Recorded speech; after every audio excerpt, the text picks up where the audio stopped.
Hello, welcome back to Sarah's Rhythm. I am Sarah, and today we are going to discuss Nicki Minaj's new album, Pink Friday 2, which is the sequel to Pink Friday. Well, just to give an opening remark, I love it. I love this album. There are so many great things about it, and I know there has been some criticism on it, but for the most part, it's a solid project. I think it's a solid project. The production is really good.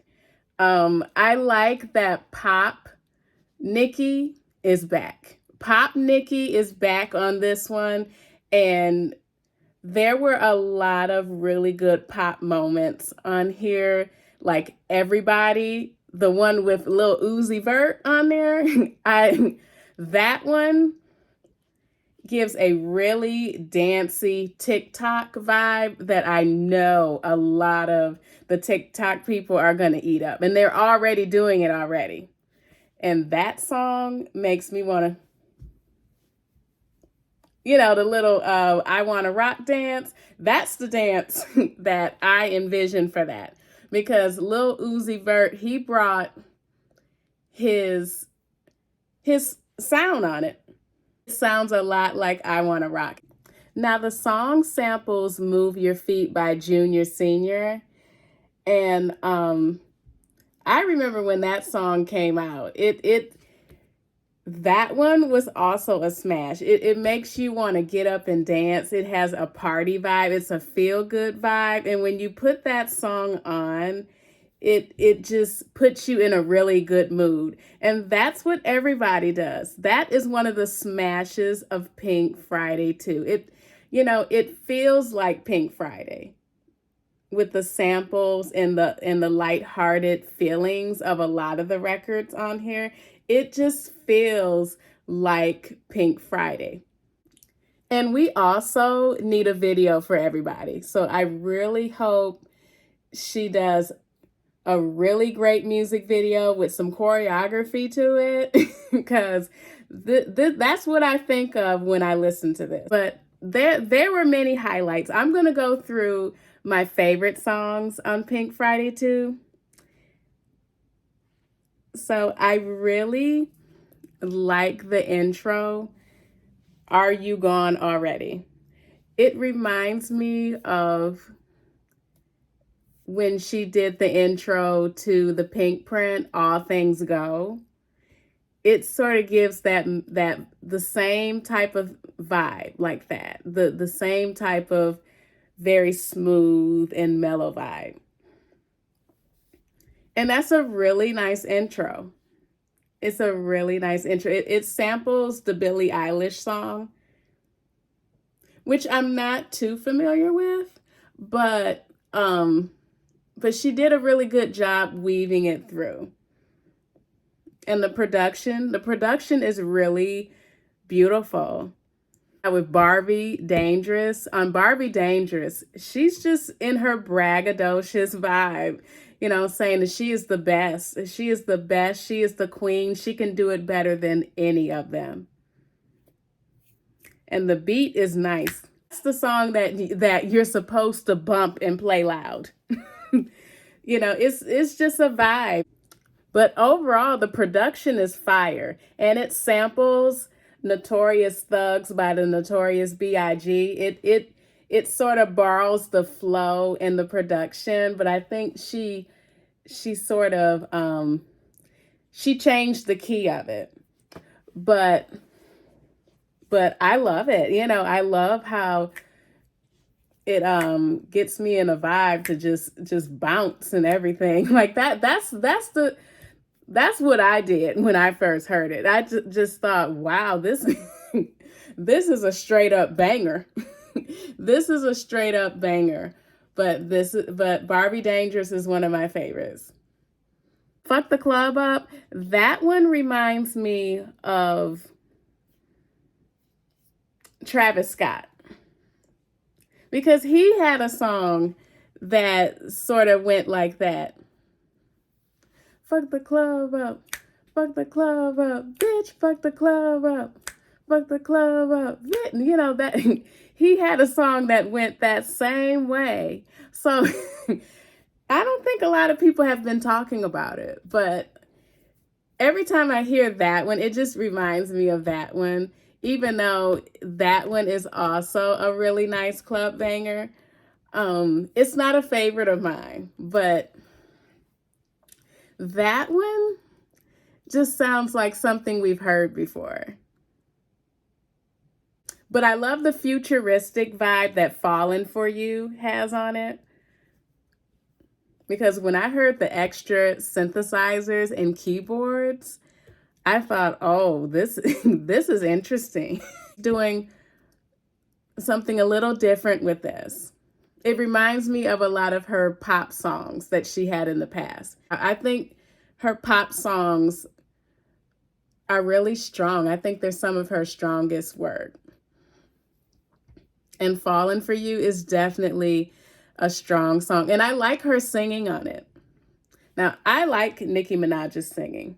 Now, I know everybody doesn't love it, but I like when she sings. She did a lot of singing on the original Pink Friday. People rarely talk about Nicki Minaj's tone, but I think it's really smooth. She doesn't have a big belter power voice, but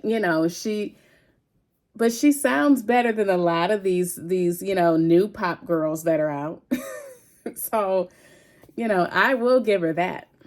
The Fallen for You is definitely a favorite. The futuristic vibe is fire. I love the R&B vibes on R&B and Pink Birthday. Now, Pink Birthday, that's my favorite song on the album.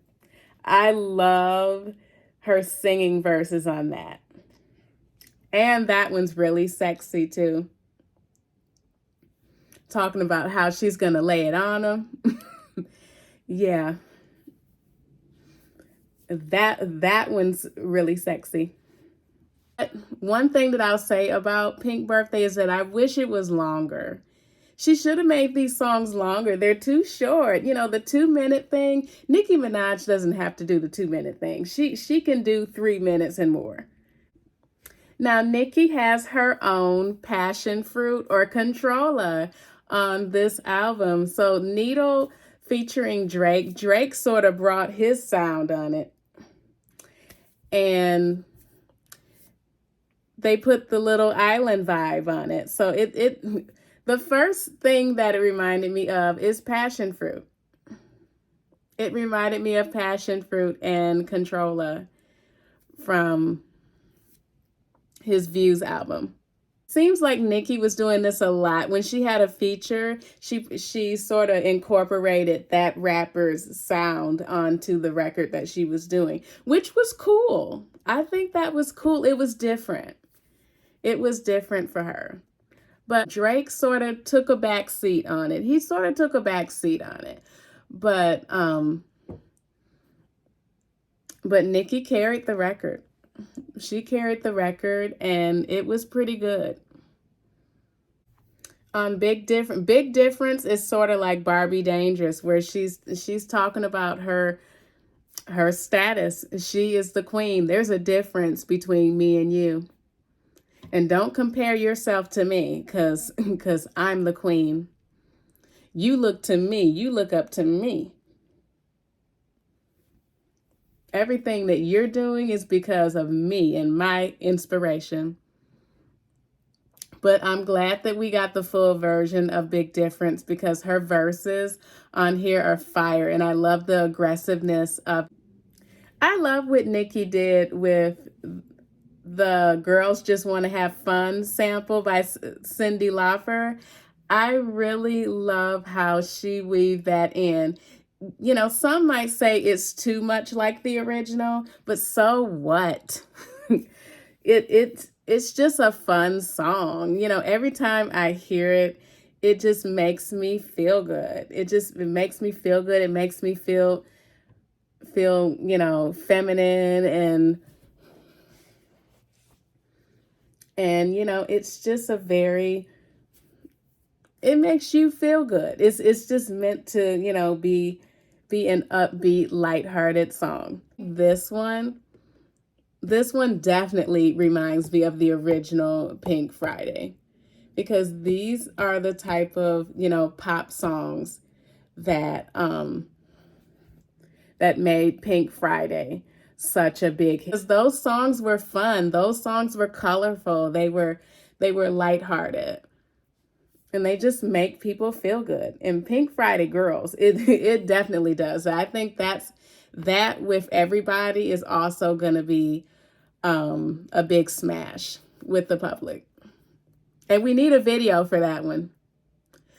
And for the visuals for this album, we need bright colors, fashion statements, nice outfits, a lot of pink. A lot of pink. That's the aesthetic we need.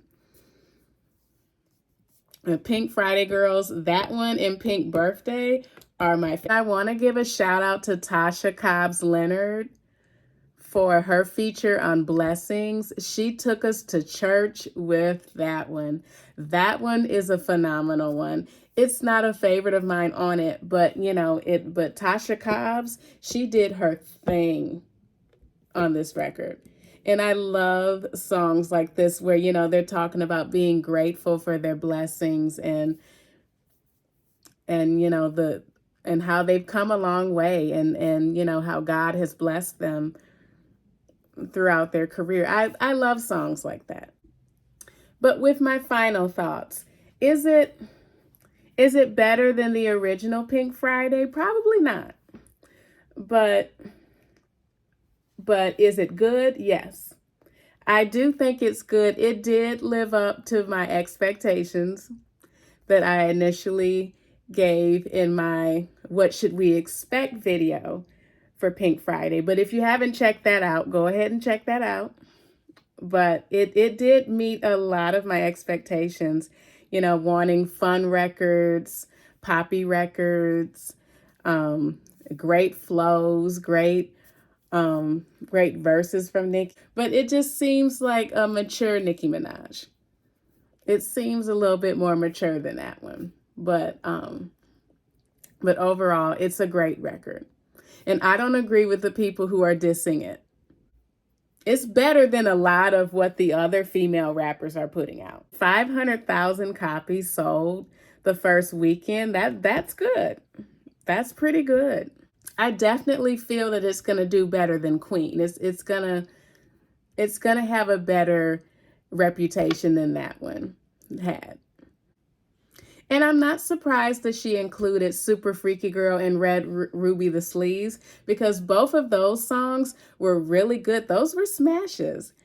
And as successful as Super Freaky Girl was, of course you got to include it. And that gets included with the streams and the numbers.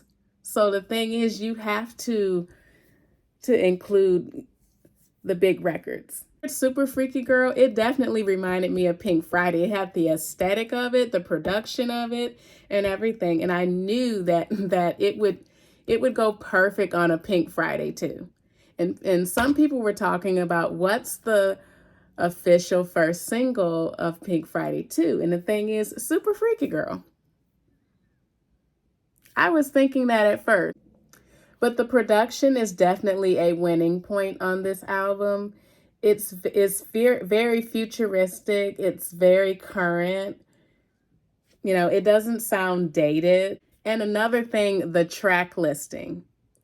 Now, the order of the tracks was really nicely done. I think she did a really good job with it. It was very smart how she put certain songs with the other. R&B and Pink Birthday, they both have very similar vibes to them. And then Pink Friday Girls with Super Freaky Girl. Those are both the big pop smashes. And everybody probably could have been lumped up in there with them. But if you haven't, please check out Pink Friday 2. I'm sure you will enjoy it and you will get up and dance. Well, thank you so much for watching Sarah's Rhythm. And if you like this video, make sure you press the like button and subscribe so you don't miss my next video, because I don't want you to miss my next video. I want to keep the conversation going. But as always, have a great day.